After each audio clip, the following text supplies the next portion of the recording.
My daughter called me at midnight crying. She said, "Come and save me, Dad. I'm hungry, tired, and drained." I quickly ran over to her, and what happened next was rather unexpected. I will tell you everything. First, let me quickly thank you for your continuous support. This means a lot to us. If you enjoy the stories we share, kindly subscribe to this channel. It will be great if you can leave a comment on which city you are watching from. We might just give you a shout out in our next story. Today's special shout out goes to Simon Cooper from California. We are glad you enjoy our stories. Now let's go deeper into the story. I was half asleep when the phone rang, its sharp trill cutting through the quiet hum of my bedroom fan. The clock read 12:07 a.m. I rubbed my eyes, confused, until I saw her name on the screen, Leah? My daughter. My first instinct was panic. She never called this late. I answered instantly, heart already racing, only to hear her sobbing on the other end. "Dad," she whispered, "come and save me. I'm hungry, tired, and drained." Her voice was cracking, like a girl again, like the little girl who used to call me when she had nightmares about monsters in the closet. Something in me tightened. "Where are you?" I asked. She gave me her address, her voice trembling. I threw on jeans, grabbed my keys, and left without thinking. My brain hadn't caught up with my body yet. I was just a father trying to rescue his daughter. The drive was a blur of red lights and bad thoughts. My mind ran wild with scenarios. Was she being abused? Did Daniel hit her? Was she trying to leave and had nowhere else to go? God, I should have kept a closer eye on her. We hadn't talked in months, not really. Our conversations had turned into dry, obligatory exchanges. But now, with that broken voice in my ear, none of that mattered. I sped down the freeway, rehearsing what I'd say to her. "You're safe now, maybe." Or, "I'm here. It's over." Something soft. Something fatherly. I needed her to know she could always come back home. That there was still a place for her with me, no matter how far she'd strayed. When I got to the address she'd given, it wasn't some shady motel or emergency shelter like I expected. It was a gated townhouse complex. The kind of place you had to buzz into. I pulled up, and before I could even park, the gate opened like they'd been expecting me. I walked through slowly, cautiously, still trying to piece together what the hell was going on. The door to one of the units swung open, and there she stood. Leah, in a silk robe, makeup perfectly done, not a tear in sight. Daniel was behind her, lounging like a cat with cream. My gut sank like a stone. The living room lights were on, wine glasses on the table, and a stack of documents beside them. Something wasn't right. "Dad," she said, voice soft but not broken. "Thanks for coming." I stepped inside, confused, and she gestured toward the couch. "Sit. We need to talk." My instincts screamed at me to leave, but I stayed. For her. Always for her. Daniel slid a folder across the coffee table. "We want you to sign over the company," he said, casual as if asking for a Netflix password. My jaw tightened. "What?" I asked, blinking, trying to make sense of what I'd just heard. Leah reached for my hand. "Dad, this is your chance to prove that you love me," she said. "To show that you trust me. You always said the company was for me one day." I looked at her, really looked at her, and saw something hollow behind her eyes. Not fear, not desperation, just calculation. All those sleepless nights I spent building that company, every missed recital, every family dinner sacrificed, it all replayed in my head. I started that business with nothing but a secondhand laptop and $26 in my account. It grew because I bled for it, because I believed I was building something for the people I loved, for her. And now she was trading that love for leverage. She wasn't asking. She was manipulating. And Daniel? He just sat there smugly, sure I'd fold like a lawn chair. I exhaled slowly, nodded, and picked up the pen. My hand didn't shake. I didn't stutter. I signed the papers with a signature that looked almost perfect. Almost. But I left just enough wrong in it to make it legally invalid. I smiled at Daniel, then at Leah. "There," I said, handing the pen back. "It's done." She looked relieved. He looked triumphant. But inside, I felt dead. Not because I tricked them. Because I had to. Because my daughter stood before me and chose to betray me for profit, and all I could do was play along. As I drove home, I didn't cry. I didn't scream. I just stared at the road, trying to remember when I lost her. Maybe it was after her mother died, when I got so consumed with work. Or maybe it was when Daniel came into the picture, slick and charming, with just enough ambition to impress her and just enough greed to ruin her. Either way, the girl who once asked me to dance with her at school functions was gone. In her place stood a woman I barely recognized, one who used my love as a bargaining chip. By the time I got home, I'd already called Mark, my lawyer, and told him what happened. She tried to pull a fast one, I said flatly. Get the police involved. I want them both arrested for fraud and coercion. Have them meet at the company tomorrow morning. Let's end this properly. Mark didn't ask questions. He knew I wouldn't say this unless I meant it. And I meant it. God help me, I did. I didn't sleep that night. I sat on the edge of my bed, watching the sun rise through my blinds, feeling the weight of 30 years of fatherhood collapse inside me. The thing they never tell you about being a parent is that sometimes loving your child means letting them fall hard. It means choosing self-respect over unconditional acceptance. I didn't know what tomorrow would bring, but I knew one thing. I wouldn't let her destroy what I built just to feed someone else's greed, not even if it broke me in the process. When Leah was 10, she came home from school with a scraped knee and a story about how a boy had pushed her during recess. She was furious, not because she was hurt, but because nobody did anything about it. I remember how her little hands curled into fists as she told me, "You always said to stand up for myself, Daddy. But what if nobody listens?" That night, I marched into her school and raised hell. I wasn't a loud man, never was, but something about seeing her doubt her own worth lit a fire in me I couldn't put out. I made the principal apologize to her in person, and afterward, she looked up at me and said, "I feel powerful when you fight for me." That sentence stuck with me for years. I didn't realize then how dangerous those words would become. She didn't feel loved, she felt powerful. And somewhere along the way, she started mistaking one for the other.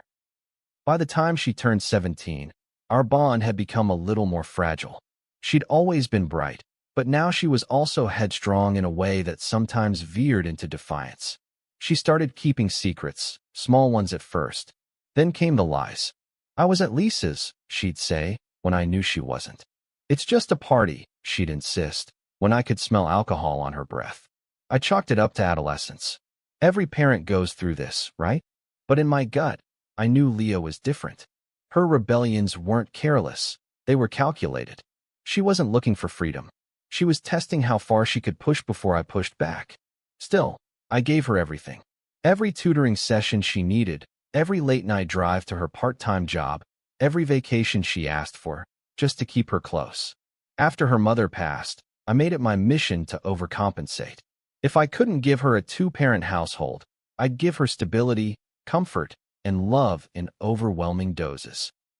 I paid for college up front, no loans. Sent her money without her asking. Even when I noticed the shift in tone, her voice colder, her thank yous less frequent, I told myself it was stress or grief. I never let myself believe that maybe, just maybe, she was growing into someone I couldn't recognize anymore. Then came Daniel. From the first moment I met him, I knew something was off. He was charming, almost too charming. The type who looked you in the eye just long enough to pretend he cared, but always had a finger twitching near his phone. He called me sir for all of 2 weeks before it turned into pops and big man. Leah laughed every time, said I was being too stiff, too traditional. But I wasn't laughing. I'd seen men like him before, slick talkers with empty resumes and big dreams backed by no discipline. He had a new business idea every month and nothing ever launched. I tried warning her, gently at first. She said I was being controlling. Then I tried pulling back support. She said I was punishing her for growing up. The more I tried to guide her, the more she slipped into his orbit. The real rift came 2 years ago, when I offered her a junior executive role at the company. It was symbolic, mostly. I wanted her to learn the ropes, get her hands dirty, understand what it meant to run something that fed over 200 employees and their families. But she turned it down, said she wasn't interested in corporate slavery. I remember standing there, papers in my hand, wondering what I'd done wrong. That was the first time I felt like a stranger in my own legacy. And she didn't even look back as she left my office. After that, our relationship became transactional. She called when she needed money. I gave it. She visited on holidays, sometimes. I didn't push. I kept hoping she'd come around. That one day she'd realize what she was walking away from. That one day she'd want to know more about the foundation I'd laid for her future. But that day never came. And so when she called at midnight crying, some part of me lit up, not because I wanted her to suffer, but because I thought maybe, just maybe, this was the turning point. Maybe this meant she wanted to come home. That hope died the moment I saw the contract. The hours after I signed with the fake signature were tense. My phone didn't ring. Leah didn't check in. Neither did Daniel. They probably thought I was too stupid to notice the manipulation, or too sentimental to retaliate. I could almost hear the conversation they must have had after I left. He actually did it? Daniel probably asked, grinning. Told you he would, she replied, smug. He always folds when it's about me. But they didn't know me like they thought they did. Not anymore. Something in me had shifted the moment I put pen to paper. I wasn't just signing a fake name. I was drawing a line in blood. By morning, I was in full motion. Mark had contacted the DA's office. Fraud was a strong enough charge, but we had the added bonus of attempted coercion. It helped that Leah had called and lured me there under false pretenses. Her own words would work against her. The video footage from my home security system showed the timestamp on her call, and the audio files confirmed the content. We had enough for a warrant. Enough to make a statement. I made sure they'd be served right at the front doors of the company. I wanted it to be public. I wanted everyone to see what entitlement looked like when it hit a brick wall. But that didn't mean I felt good. I sat in my car for over an hour before going into the office. I stared at the steering wheel, thinking about Leah's third-grade art project, the one where she made a little clay version of our house, and said, "This is where I always feel safe." I thought about her senior prom, when she cried because her date bailed, and I took her instead, slow danced with her under fairy lights while her friends clapped. I thought about the letters she used to write me on Father's Day, before they turned into text messages, then silence. That morning, I wasn't a CEO. I wasn't a business owner. I was just a father walking into a storm he didn't want but could no longer avoid. The kind of storm that tears through everything you thought was sacred and leaves behind only what was real. The sky was overcast that morning, with thick, gray clouds rolling in like they'd been summoned for the occasion. I remember watching them gather outside my office window as I sipped the first coffee I'd managed to stomach in over 24 hours. I didn't feel triumphant. I didn't feel vindicated. I felt like I was holding a match too close to something I once loved and watching it catch fire. And still, I didn't flinch. The receptionist called at 9:03 a.m., "Sir," she said, voice tight. "Your daughter and her husband are here. They're asking for access to the boardroom." I exhaled slowly, set down my cup, and said calmly, "Let them wait. Security knows what to do." Downstairs, Leah and Daniel walked into the lobby like royalty. She wore a fitted black blazer, hair sleek, makeup precise. He was in a tailored gray suit, sunglasses still on despite being indoors. According to what security later told me, Daniel actually winked at one of the receptionists and said, "Big changes coming, sweetheart." It made my stomach turn. They thought this was the coronation of their new empire. They had no idea the executioner was already sharpening his blade. They barely made it 5 feet past the reception desk when 2 uniformed officers stepped forward. "Leah Monroe and Daniel Brooks?" one asked, hand resting on the holster. Leah blinked, confused, her smile fading like a spotlight dimming. "Yes," she said. Daniel frowned. "What's going on?" The officer pulled out a folder and flipped it open. "You're both under arrest for attempted fraud, forgery, and coercion with intent to defraud a private enterprise." Gasps echoed around the lobby. Employees stopped mid-conversation. One woman dropped her coffee. "What the hell is this?" Daniel barked, stepping back. "You can't be serious." But it was Leah's face I watched on the security feed. The color drained from her cheeks. No, there's a mistake," she stammered. "My dad." He signed, "Ma'am," the officer said, cutting her off. "Anything you say can and will be used against you." They cuffed her before she could finish the sentence. Her arms went stiff, her lips trembled, and she turned her face away from the phones now recording from several curious onlookers. I watched it all from the 10th floor, my heart beating like a war drum, my hands clenched into fists.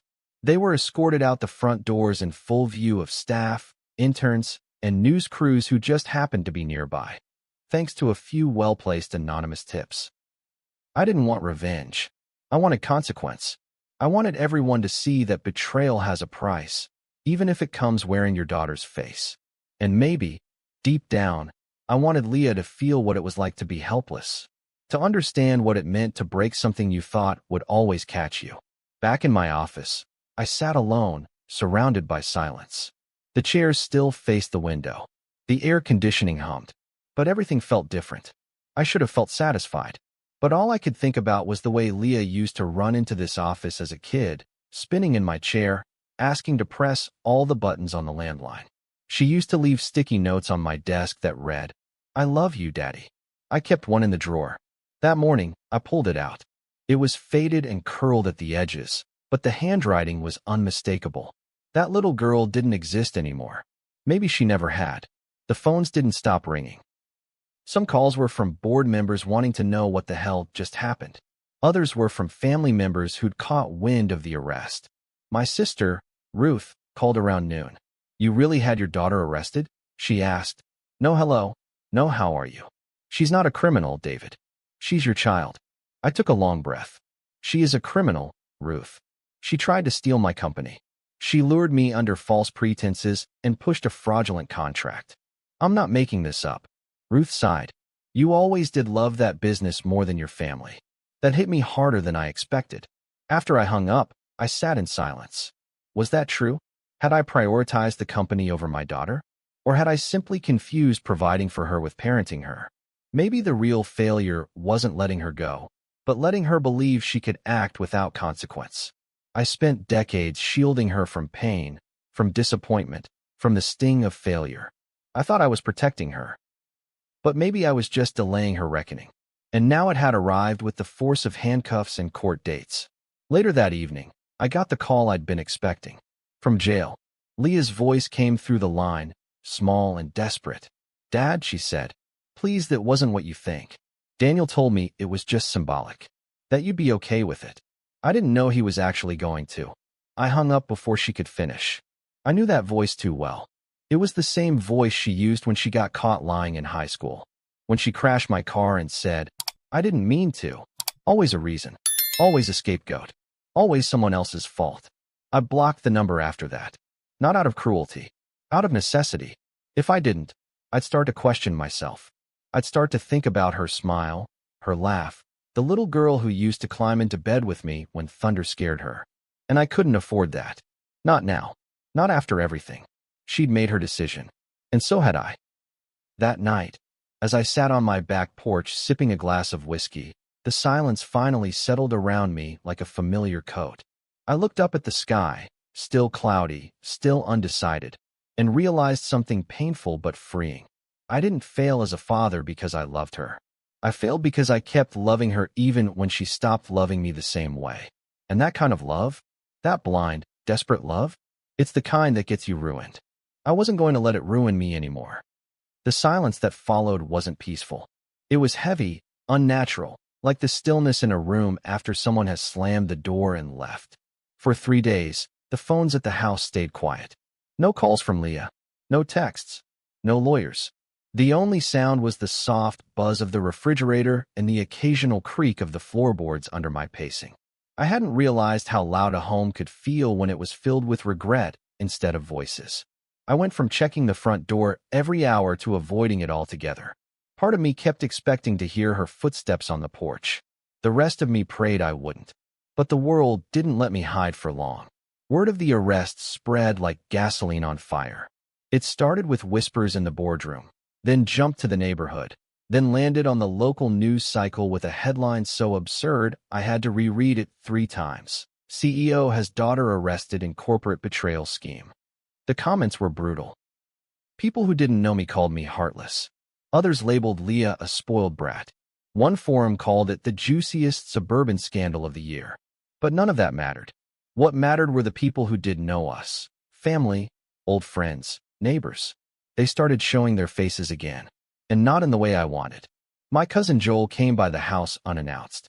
I hadn't seen him in over a year, But suddenly he was standing on my porch like it was 1997 again, and we were still close. "Thought I'd check in," he said, his voice casual, but his eyes scanning me like I was a crime scene. We sat in the living room for a while, awkwardly. He sipped coffee. I didn't touch mine. Finally, he said, "Look, man, I get why you're mad, but jail? You really couldn't handle this privately." I turned to him, tired. Privately is how they planned to rob me. Publicly is how I chose to stop it. He shook his head like he pitied me.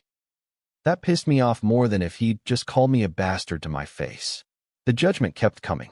My sister Ruth refused to speak to me again. "I hope you're happy," she texted. "You've alienated the only child you have. Don't come crying when you're old and alone." I didn't respond. What could I say? That I didn't want to be alone, but I also didn't want to be used. That I loved Leah, but I refused to be her doormat anymore.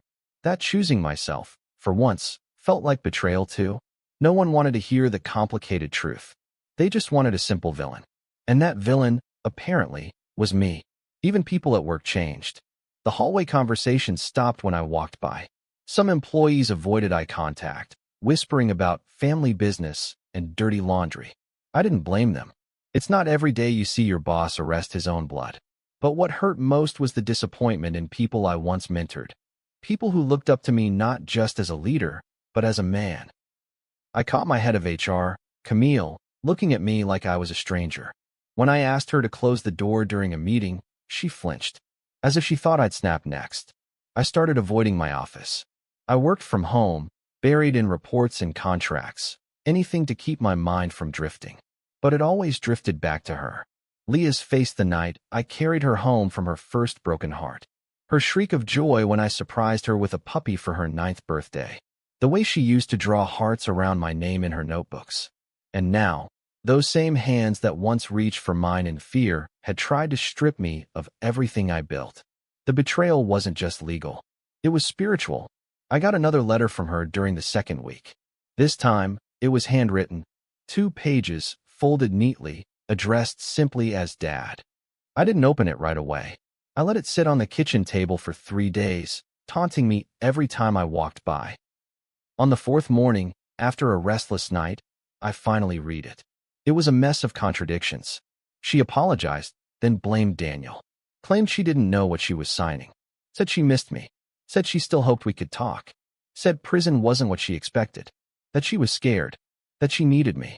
The letter ended with, "You always said you'd fight for me. Why won't you now?" I read it twice.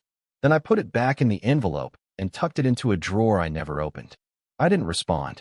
Not because I didn't care, but because I finally understood what she didn't. Love isn't a get-out-of-jail-free card. It's not immunity. It's not something you can twist into leverage.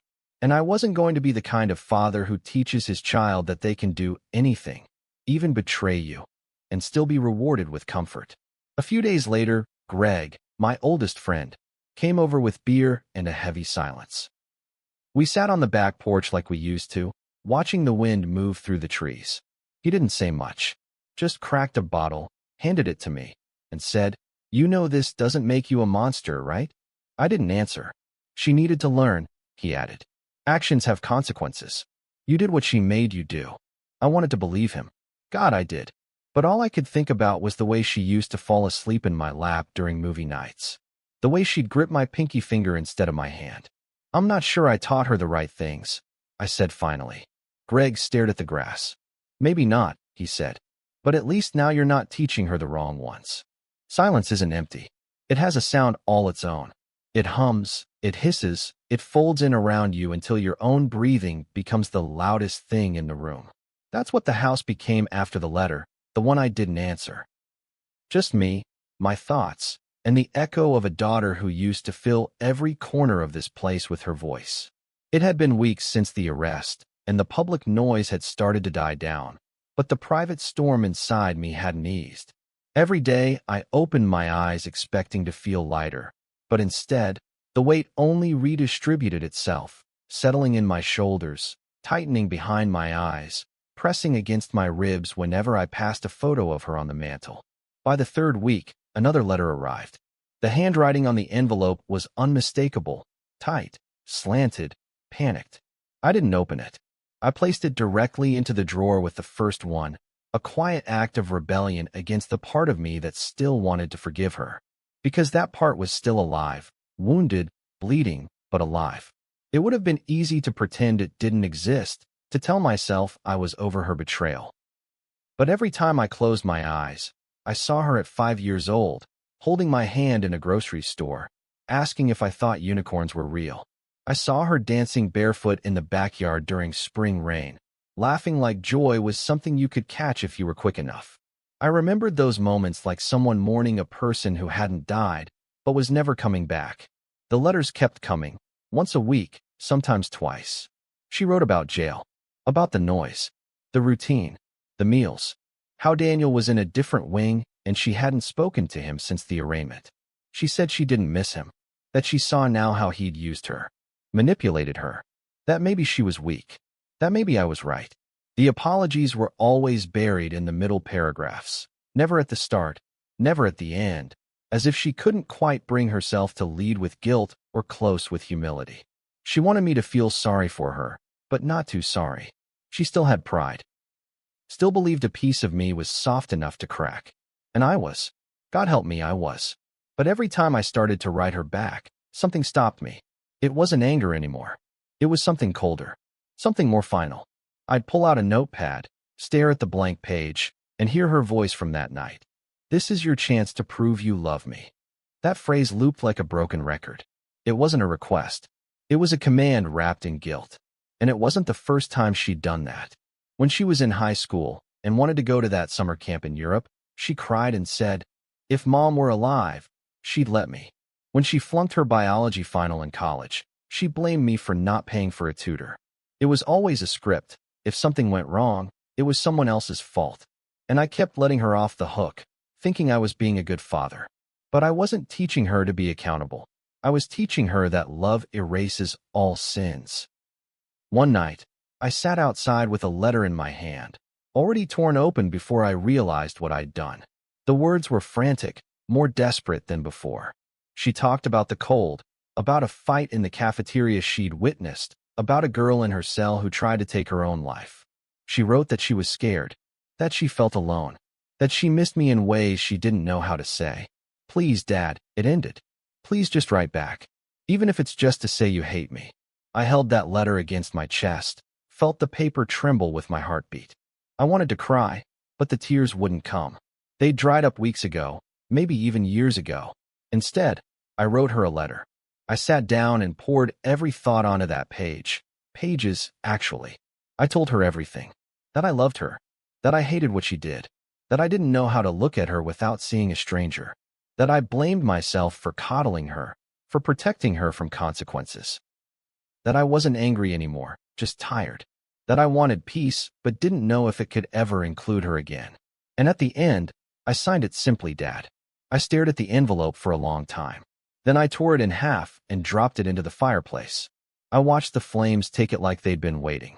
That night, I didn't dream. I just laid awake, listening to the quiet. Not a peaceful quiet, but the kind that fills your chest like water when you're drowning. It was the sound of knowing you'd done the right thing, but still wishing it didn't hurt so much. I walked through the house around 3 a.m., turning off lights I didn't remember leaving on, adjusting picture frames I hadn't looked at in weeks. I paused at her old bedroom door. It was still painted the pale lavender she chose when she was 14. Inside, everything remained as she left it. The trophies, the posters, the framed photo of her and her mom. I didn't go in. I just stood there, hand on the knob, realizing that some doors you close don't ever truly lock. You just learn to stop opening them. The courthouse was colder than I expected. Not in temperature, though the air conditioning had that sharp, recycled chill, but in atmosphere. Everyone spoke in whispers, as if volume itself might be disrespectful. I sat near the back, behind a wall of strangers and reporters, my suit pressed, and my tie knotted tighter than usual. I hadn't planned to attend Leah's sentencing. I told myself it wasn't necessary, that the legal system would carry out its duty with or without my eyes on it. But something pulled me there. Maybe the last shred of fatherhood, or maybe the need to see this story all the way through to its bitter end. She entered in cuffs, wrists bound in front. wearing the standard beige uniform that drained the color from her skin. Her hair was longer, messier, her shoulders hunched. She looked like a shell of herself. No lipstick, no blazer, no performance. Just Leah, stripped of all artifice. She didn't see me at first. Her eyes darted to the floor, then to Daniel, who stood 2 rows away, not even glancing in her direction. Their body language said everything. Once co-conspirators, now strangers with matching criminal records. I wondered if betrayal felt different when it was mirrored back at her. If she saw, in him, the same cold abandonment she'd inflicted on me. The judge called the session to order. The charges were read aloud again, each syllable landing like a stone on my chest. Attempted fraud, forgery, coercion. It didn't matter how many times I heard it. I still flinched when her name was attached to those words. Leah Monroe, defendant, perpetrator. There was a time when her name and mine were spoken together with pride, on report cards, at graduation ceremonies, in father-daughter dance announcements. Now, they were connected through court transcripts and case numbers. When asked if she wanted to speak before sentencing, she stood slowly. The courtroom held its breath. "Your Honor," she began, voice steadier than I expected. "I accept responsibility for my actions." She paused, then added, "And I understand the pain I've caused, not just to my company, but to my family, to my father." Her voice cracked on the word father. She looked toward the crowd then, eyes searching. They landed on me. She didn't smile, didn't cry, just stared. It was the first honest look I'd seen from her in a long time. A look that said, "I know what I did. I know what I lost." The judge sentenced her to 2 years in prison with eligibility for parole in 9 months. Daniel got more, 3 years flat, no parole. His prior offenses did him no favors. When the gavel came down, Leah winced, but didn't break. She didn't beg, didn't scream. She simply nodded, turned, and let the officers guide her out. But as she passed my row, she slowed. Just enough to whisper, "I'm sorry, Dad." I heard it. So did the woman beside me. She gave me a look, half pity, half admiration. I didn't respond. I didn't move. I just kept my hands folded and my face still. Because forgiveness wasn't something I could give in that moment. Maybe not ever. And I needed her to understand that some apologies, while sincere, don't earn you a second chance. Outside the courthouse, reporters swarmed like gnats. I ignored them all. One young woman shoved a mic in my face, asking, "Do you think justice was served today?" I looked at her, really looked, and then said, "No sentence fixes betrayal. It just puts it in writing." I walked away after that. No further comments. No headlines I wanted to see. I just wanted to go home. To the silence. To the space I'd built back around myself like armor. That night, I went into Leah's room for the first time in over a year. I didn't plan to. My feet just carried me there, unthinking. The scent was gone. Whatever perfume or lotion she used to love had long faded. The lavender walls looked more childish now, almost surreal. I sat on the edge of her bed and stared at the bookshelf she never emptied. On it were relics of a girl who once adored me, scrapbooks, glitter pens, a music box I gave her when she turned 8. I wound it up.